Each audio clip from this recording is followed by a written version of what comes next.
there are some game management issues for Colorado that have got to get cleaned up, and they can only land on the head coach. Just like Dan Lanning has to answer for the fourth downs in the Oregon-Washington game. Well, guess what? Coach Prime has got to answer for some really poor decisions from a game management perspective in the Colorado loss to Stanford in the second half.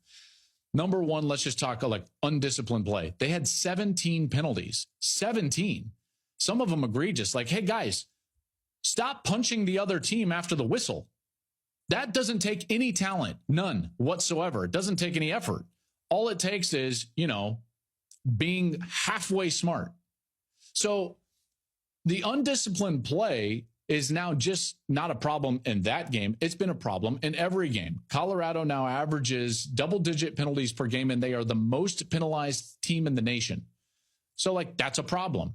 That's a problem. And the nature with which those penalties happen. Like, for instance, Travis Hunter, as great a player as Travis Hunter is, he takes basically an unsportsmanlike conduct on a third down in the red zone. They have him stopped. They stop him. They're going to force a field goal. By the way, if they kick that field goal, they probably don't come back and win. That penalty is one of the building blocks to the comeback. All of those building blocks have to happen in order for Stanford to come back and win the game. Undisciplined play, massive problem. Game management issues, and there are several. Let me just point to a couple. If you're up 29-0, the second half of that game has to look different, because the goal isn't to win 63-0. It's to win. If it happens to be 63-0, fine.